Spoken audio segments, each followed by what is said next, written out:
आप सभी का स्वागत है और मैं हूं आपके साथ आकांक्षा यादव। वक्त हो चुका है बुलेटिन का, तो चलिए शुरुआत करते हैं इस वक्त की बड़ी खबरों के साथ।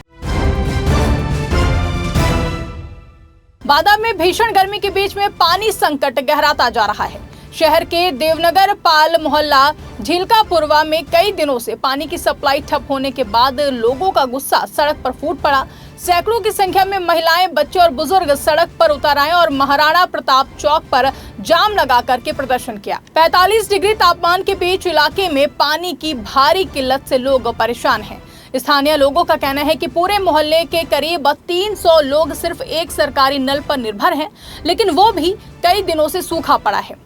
पानी के लिए सुबह से लाइन लगाने वाली महिलाओं ने आरोप लगाया कि अब पीने तक का पानी नसीब नहीं हो रहा है। सबसे ज्यादा परेशानी बच्चों और बुजुर्गों को उठानी पड़ रही है। स्थानीय निवासी दिनेश गिरी उर्फ नागा बाबा ने बताया है कि कई बार प्रशासन और संबंधित विभाग को शिकायत दी गई है, लेकिन अब तक कोई भी समाधान नहीं निकला है।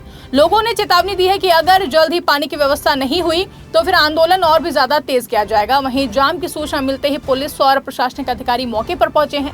काफी देर तक समझाने बुझाने के बाद लोगों ने जाम समाप्त किया है। अधिकारियों ने जल्द पानी आपूर्ति बहाल कराने का आश्वासन दिया है। साथ ही भीषण गर्मी में पानी के लिए सड़क पर उतरे लोगों की तस्वीरें अब प्रशासनिक व्यवस्थाओं पर सवाल खड़े कर रही हैं। सर, वहाँ पानी की बहुत गंभीर समस्या है। किसी घर में कोई बीमार पड़ा है, कोई भरने वाला नहीं है, कोई कुछ नहीं कर पा रहा पानी का, कोई खाना नहीं बना पा रहा है, कोई पानी के लिए बैठा है। लाइन लगी हुई है, 150 आदमी एक नल में पानी भरता है। बताइए, वो नल खराब हो जाता है, अब बिना पानी के खाना नहीं बन पाता। और वो लोग धूप में लाइन लगाते हैं पानी के लिए, फिर इसके बाद वहाँ लड़ाई झगड़ा होती है खूब। इसका हल कौन निकालेगा? यहाँ के प्रशासन तो निकालेगी, जल मंत्री निकाले, जो यहाँ के हों जल मंत्री। आप किसी से मुलाकात हुई? किसी से मुलाकात नहीं है। जो लोग जाते हैं कोई सुनवाई नहीं होती है। यहाँ किसी की सुनवाई होनी चाहिए सर। कितने लोग आए हैं यहाँ? लोग सर कम से कम 30-35 लोग हैं। बताइए, किसी घर में कोई बीमार है, कोई पानी भरने लायक नहीं है, कोई मरीज है, कोई कुछ करने लायक नहीं है, किसी को खाना बनाना है, किसी को पानी पीना है। लोग आधा किलोमीटर, 1 किलोमीटर से पानी भरने हमारे मोहल्ले आते हैं। दूसरे मोहल्ले के भी यहाँ पानी भरने आते हैं। बताइए, उनको हम कैसे माना करें? आप लोग अभी जाम लगाया था? अभी हम सब लोग जाम लगाए, हमारी कोई सुनवाई नहीं हुई यहाँ। और साहब ने जो है खुलवा जाम, साहब बोले हैं कि हम आ रहे हैं, यहाँ जल मंत्री आ रहे हैं, समस्या का हल होगा। आज यहाँ पे कहे के लिए आई हो? पानी के लिए आई है। 2-3 साल से पानी नहीं आ रहा है हमारे यहाँ। अच्छा। स्कूल जाने को बैठे हैं हम। मास्टर आते मारते हैं, कहते स्कूल क्यों नहीं आती हो? अच्छा, लेकिन स्कूल तो बंद चल रहा है बेटा। स्कूल का नाम जूनियर स्कूल है हमारा। अच्छा, वहीं जाते हैं आप लोग? हाँ, हम वहीं जाते हैं। हम गरीब लोग वहीं तो जाएंगे। अच्छा, पानी नहीं आ रहा है, पानी का सुनवाई कीजिए बस। रुक करेंगे अगली खबर की ओर, जहां मिर्जापुर के ड्रमंडगंज वन क्षेत्र में करणपुर और मड़वा धनावल जंगल में लगी भीषण आग पर तीसरे दिन काबू पा लिया गया है। हालांकि लगातार हो रही आगजनी की घटनाओं ने वन विभाग की कार्यशैली और वन संपदा की सुरक्षा पर सवाल खड़े कर दिए हैं। आपको बता दें कि मध्य प्रदेश सीमा से सटे ड्रमंडगंज वन क्षेत्र में मंगलवार दोपहर लगी आग रात भर जंगलों में धधकती रही। आग की चपेट में आने से तेंदू, पलाश और नीम, बांस समेत बड़ी संख्या में पेड़ पौधे जलकर नष्ट हो गए हैं। ग्रामीणों के मुताबिक बुधवार देर रात तक कुछ इलाकों से धुआं उठता हुआ दिखाई दे रहा था। वन विभाग का दावा है कि करणपुर जंगल की आग पर बुधवार दोपहर तक काबू पा लिया गया था, जबकि मड़वा धनावल जंगल में लगी आग को बुझाने के लिए टीम लगातार जुटी रही।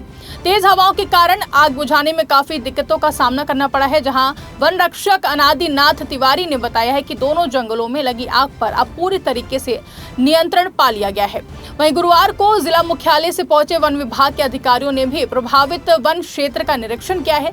चर्चा है कि तेंदुपत्ता कारोबार से जुड़े लोगों द्वारा आग लगाए जाने की आशंका जताई जा रही है, ताकि जंगल के भीतर गतिविधियों पर ध्यान न जाए। दूसरी ओर ग्रामीणों ने वन विभाग की कार्यप्रणाली पर सवाल उठाते हुए आरोप लगाया कि जंगल में आग लगने के बाद विभाग की टीम देर से पहुंची है और हर बार बिना जांच ग्रामीणों को ही जिम्मेदार ठहराया जाता है। लोगों का कहना है कि जंगल में पेड़ों की कटाई और वन्य जीव शिकार जैसे मामलों में विभाग की भूमिका हमेशा से ही सवालों के घेरे में रही है। ग्रामीणों ने यह भी आरोप लगाया कि कई शिकायतों और वीडियो वायरल होने के बावजूद संबंधित अधिकारियों पर कोई भी कार्रवाई नहीं की जाती, जिससे विभाग की कार्यशैली संदेह के घेरे में दिखाई दे रही है। अगली खबर कानपुर से है, जहां कानपुर के किदवई नगर थाना क्षेत्र में एक गत्ता फैक्ट्री में भीषण आग लगने से इलाके में अफरा तफरी मच गई है। आग के दौरान फैक्ट्री में रखे कई सिलेंडर तेज धमाकों के साथ फट गए हैं, जिससे आसपास के मकानों को भी नुकसान पहुंचा है। बता दें, मामला किदवई नगर थाना क्षेत्र के साकेत नगर इलाके का है, जहां पर सोमवार तड़के एक गत्ता फैक्ट्री में अचानक भीषण आग लग गई। आग इतनी विकराल थी कि देखते ही देखते पूरी फैक्ट्री को अपनी चपेट में ले लिया। सूचना पर दमकल विभाग की करीब 20 गाड़ियां मौके पर पहुंची और घंटों की मशक्कत के बाद आग पर काबू पाया गया। आग की चपेट में आने से फैक्ट्री के अंदर रखे 6 कमर्शियल सिलेंडर एक के बाद एक तेज धमाकों के साथ फट गए।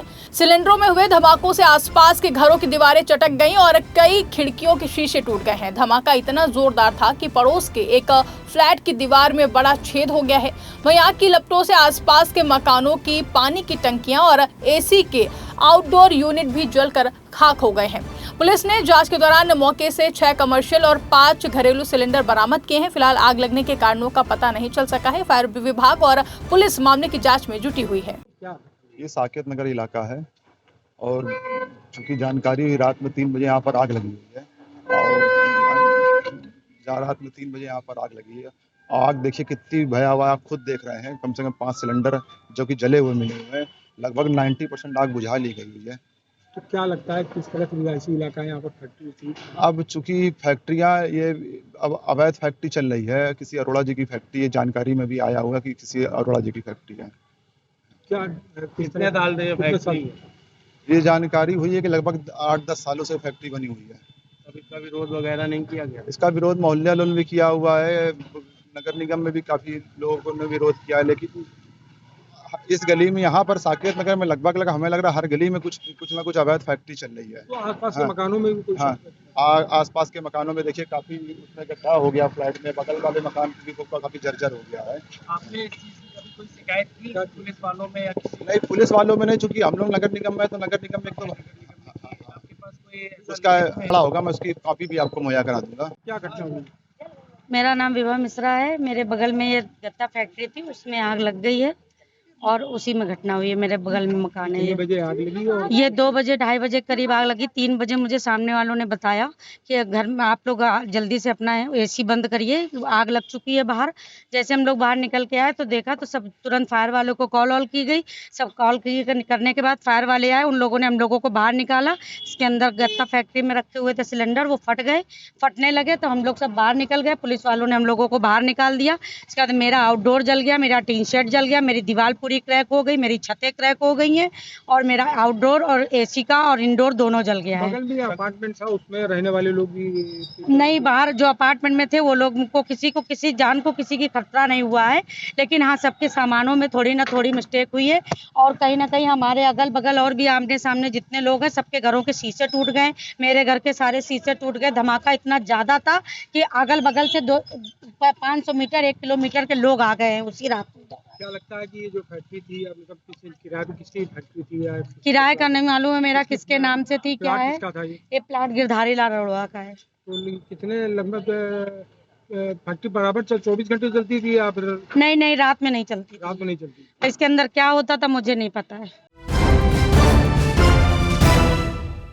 मिर्जापुर में बढ़ती महंगाई, बिजली पानी की समस्याओं और गैस सिलेंडर के बढ़ते दामों को लेकर समाजवादी पार्टी ने जोरदार प्रदर्शन किया है, जहां सपा कार्यकर्ता कलेक्ट्रेट पहुंचे और जिला अध्यक्ष देवी प्रसाद चौधरी के नेतृत्व में धरना देते हुए राज्यपाल को संबोधित 5 सूत्रीय ज्ञापन सौंपा गया। प्रदर्शन के दौरान कार्यकर्ताओं ने सरकार के खिलाफ जमकर नारेबाजी भी की है। समाजवादी पार्टी के राष्ट्रीय अध्यक्ष अखिलेश यादव के निर्देश पर आयोजित इस प्रदर्शन में सैकड़ों कार्यकर्ता शामिल हुए। प्रदर्शनकारियों ने बिजली दरों में बढ़ोतरी, घरेलू और कमर्शियल गैस के दाम, पेट्रोल डीजल की महंगाई और पेपर लीक जैसे मुद्दों को प्रमुखता से उठाया है। सपा जिला अध्यक्ष देवी प्रसाद चौधरी ने कहा है कि बेलगाम महंगाई से आम जनता परेशान है और सरकार जनता की बुनियादी समस्याओं को नजरअंदाज कर रही है। प्रदर्शन के दौरान कार्यकर्ता घड़ा, गैस सिलेंडर और घरेलू उपयोग की वस्तुएं लेकर पहुंचे और विरोध जताया। साथ ही गांवों में खराब पड़े हैंडपंपों की मरम्मत और सूखे तालाबों को भरवाने की मांग भी उठाई गई है। कलेक्ट्रेट परिसर में हुए इस प्रदर्शन में बड़ी संख्या में पार्टी पदाधिकारी और कार्यकर्ता मौजूद रहे। बढ़ते अगली खबर की ओर, जहां कानपुर में अवैध प्लाटिंग के खिलाफ केडीए ने बड़ी कार्रवाई करते हुए बुलडोजर एक्शन चलाया है। प्रवर्तन जोन 3 के अंतर्गत ग्राम बिनगवा में करीब 10 बीघा जमीन पर की जा रही अवैध प्लॉटिंग को ध्वस्त कर दिया गया है। कार्रवाई के दौरान भारी संख्या में अधिकारी और पुलिस बल मौके पर मौजूद रहे। आपको बता दें कि केडीए उपाध्यक्ष अंकुर कौशिक और सचिव अभय कुमार पांडे के निर्देश पर ये ध्वस्तीकरण अभियान चलाया गया। अधिकारियों के मुताबिक ग्राम बिनगवा में प्रभाकर और अन्य लोगों द्वारा बिना मानचित्र स्वीकृत के अवैध प्लॉटिंग की जा रही थी। शिकायत मिलने के बाद प्रवर्तन टीम ने मौके पर पहुंचकर पूरी प्लॉटिंग को जमींदोज कर दिया है। कार्रवाई ओएसडी सत्य शुक्ला के नेतृत्व में की गई है, जबकि जेई अमरनाथ भी मौके पर मौजूद रहे। अभियान के दौरान 3 जेसीबी मशीनों की भी मदद ली गई है और उसकी मदद से अवैध खनन से लगाए गए बिजली के खंभे, बाउंड्री वॉल और प्लॉट डिमार्केशन को ध्वस्त कर दिया गया है। केडीए अधिकारियों ने साफ किया है कि आगे भी अवैध निर्माण और प्लॉटिंग के खिलाफ लगातार अभियान जारी रहेगा। भीषण गर्मी के बीच मिर्जापुर जिले में खेतों में पराली जलाने का सिलसिला लगातार जारी है, जहां प्रशासन और कृषि विभाग की ओर से रोक और जागरूकता के दावे किए जा रहे हैं, लेकिन जमीनी हकीकत कुछ और ही तस्वीर बयां कर रही है। जिले के कई गांवों में किसान बेखौफ होकर खेतों में पराली फूंक रहे हैं, जबकि जिम्मेदार विभाग कार्रवाई के बजाय सिर्फ और सिर्फ कागजी अभियान चलाते हुए नजर आ रहे हैं। मिर्जापुर के राजगढ़ और हलिया विकास खंड क्षेत्र में बड़े पैमाने पर पराली जलाने के मामले सामने आ रहे हैं। सोनभद्र सीमा से सटे भावा, पचोखरा, लूसा और धनसिरिया गांवों से लेकर मध्य प्रदेश सीमा से जुड़े पवारी, बंजारी, सिकटा, देवरी और मनीगढ़ा जैसे गांवों में खेतों में खुलेआम पराली जलाई जा रही है। इसका सीधा असर मिट्टी की उर्वरता और पर्यावरण पर पड़ रहा है, जहां सरकार और कृषि वैज्ञानिक लगातार पराली जलाने को नुकसानदायक बताते हैं। कृषि विभाग की ओर से ड्रोन कैमरा और सैटेलाइट मॉनिटरिंग के दावे भी किए गए थे, लेकिन जिले में ऐसी कोई भी निगरानी दिखाई नहीं दे रही है। हालात ये हैं कि राष्ट्रीय राजमार्ग के किनारे तक खेतों में पराली जलाई जा रही है। बावजूद इसके किसी भी अधिकारी ने रोकने या फिर कार्रवाई करने की पहल नहीं की है। प्रोफेसर श्रीराम सिंह ने पराली जलाने को दुर्भाग्यपूर्ण बताते हुए कहा है कि किसानों को लगातार जागरूक किया जाता है ताकि वो इसके नुकसान को समझ सके, लेकिन जमीनी स्तर पर जागरूकता और कार्रवाई की कमी के चलते जिले में पराली जलाने का सिलसिला थमने का नाम नहीं ले रहे हैं। बुलेटिन में अगली खबर कानपुर से है, जहां कानपुर पुलिस ने करीब 1600 करोड़ रुपए के बड़े फर्जी जीएसटी घोटाले का खुलासा करते हुए मास्टरमाइंड फिरोज को गिरफ्तार कर लिया है। हैरानी की बात यह है कि ये पूरा रैकेट श्यामनगर डकैती कांड की जांच के दौरान सामने आया है। पुलिस के मुताबिक आरोपी बोगस फर्में बनाकर और फर्जी ई-वे बिल के जरिए सरकार को करोड़ों रुपए का चूना लगा रहे थे। पुलिस जांच में सामने आया है कि खुद को जीएसटी वकील बताने वाला फिरोज पूरे सिंडिकेट का सरगना था। आरोपी स्लॉटरिंग और स्क्रैप कारोबार की आड़ में फर्जी बिलिंग और टैक्स चोरी का बड़ा नेटवर्क चला रहा था। पुलिस के अनुसार फर्जी कंपनियों के जरिए करोड़ों रुपए के लेन देन दिखाकर सरकार को भारी नुकसान पहुंचाया गया है। जांच के दौरान पुलिस ने आरोपी के पास से कई अहम दस्तावेज और रिकॉर्ड भी बरामद किए हैं। पुलिस अधिकारियों के मुताबिक फिरोज पर पहले से 4 आपराधिक मुकदमे दर्ज हैं। मामले में नूर आलम और संजीव दीक्षित समेत कई अन्य आरोपी अभी भी फरार बताए जा रहे हैं, जिनकी तलाश में पुलिस की टीमें लगातार दबिश दे रही हैं।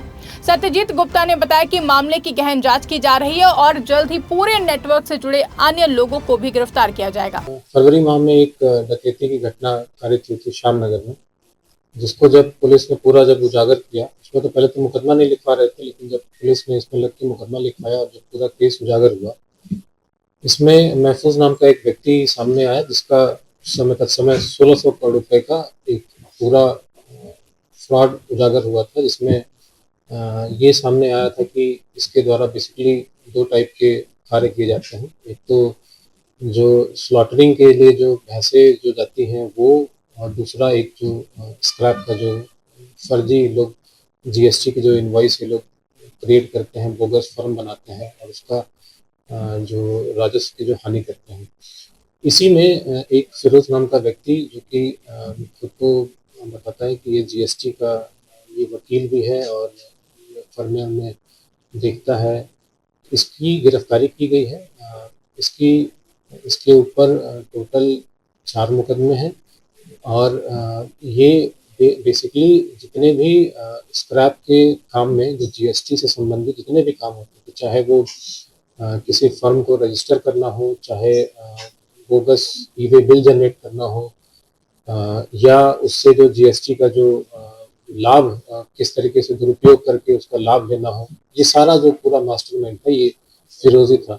फिरोज के साथ में इसके साथी जो नूर आलम हैं, इसके संजीव दीक्षित हैं और इसके अन्य जो इसके नीचे जो कार्य करने वाले जो इसके कर्मचारी हैं, इनके पीछे हमारी टीम लगी हुई है और शीघ्र इनकी भी हम गिरफ्तारी।